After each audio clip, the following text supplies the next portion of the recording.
Bonjour Internet, comment vas-tu? Accroche-toi dès le départ car aujourd'hui nous allons parler de viande. C'est un sujet qui divise, c'est un sujet qui fâche.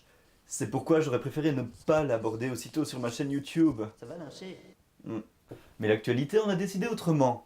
Là où je vis, en Belgique, une campagne intitulée 40 jours sans viande vient d'être lancée. Et croyez-moi, par ici, ça secoue les réseaux sociaux presque autant que cette histoire de robe là. Comme toujours, le but de cette émission n'est pas d'agresser qui que ce soit, mais bien d'avoir un débat sympa sur le sujet. Si vous êtes prêts, ça va saigner. Avec légèreté.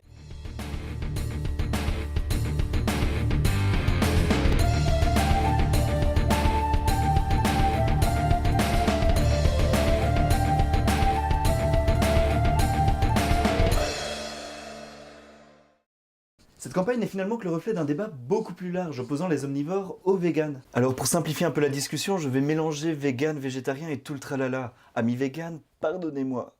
S'il vous plaît. Selon moi, ce débat est un véritable dialogue de sourds entre deux camps qui manquent d'empathie. D'un côté, nous avons les véganes, qui, pas tous heureusement, méprisent les omnivores. Alors qu'ils sont souvent eux-mêmes des ex-omnivores ayant changé leur mode de vie. Soyez indulgents face à votre ancien vous. Vous ne pouvez pas d'un côté prôner l'amour entre toutes les espèces et de l'autre haïr 90% des animaux humains. Défendez vos idées avec plus de légèreté. On n'a jamais convaincu quelqu'un en l'agressant. Dans l'autre camp, en revanche, c'est selon moi la mauvaise foi qui prime. Car soyons honnêtes, les pro-viande ne le sont en général pas à la suite d'une réflexion ou d'une documentation. Ce sont des gens ne cherchant pas à faire de mal à qui que ce soit, mais vivant de manière insouciante. La société ne les a jamais blâmés pour manger de la viande. Ils ne voient pas pourquoi il se passerait d'un aliment si bon, et ça les agace donc de voir les véganes débarquer et critiquer leur mode de vie. Mais voilà, et ce que je vais dire me semble très important, se sentir brusqué n'est pas une opinion, c'est un ressenti. Et ce n'est pas parce que ce que quelqu'un vous dit vous énerve qu'il a tort. J'invite donc les pro-viande à bien se renseigner avant de se forger une opinion, parce que quand on entend leurs premiers arguments, parfois ça vole plus bas qu'un missile nord-coréen. Et quête, et dans la nature alors? Les lions ils bouffent quoi tu crois? Ah de la viande j'imagine, mais qu'est-ce que tu veux que ça me foute? Depuis quand les autres espèces représentent un modèle pour nous? Internet, t'imagines si on était réellement comme ça? C'est donc ainsi que le chien se nettoie l'anus. À retenir. Tiens donc. Un lapin qui bouffe ses crottes. Mais revenons à la campagne des 40 jours sans viande. Qu'est-ce qui motive une telle initiative? Vouloir vous dicter votre vie de manière fasciste?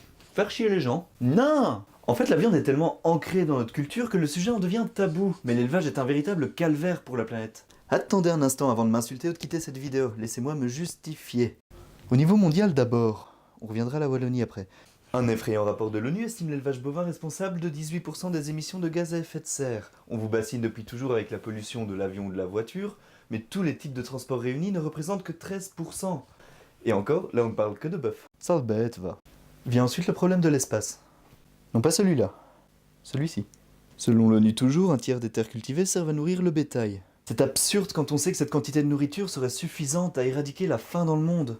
Et encore, l'élevage occupe en tout une quantité bien plus importante de terre. Donc contrairement à ce que les gens pensent, remplacer la viande et les produits laitiers par des végétaux n'entraînerait pas une augmentation de la production agricole, mais bien une diminution. La Fédération Wallonne pour l'agriculture a décidé de réagir à cette campagne et a lancé un site web que je vous invite à découvrir ci-dessous.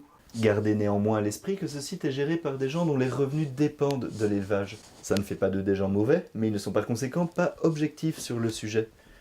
Leur principale remarque est qu'en Belgique, l'élevage ne boit que de l'eau de pluie et se nourrit avant tout de ce qu'il broute, et qu'il a donc une empreinte écologique quasi nulle. Attendez, je vais répliquer. En 2014, un Américain portant une casquette est allé tourner un reportage dans une ferme fonctionnant de la même façon.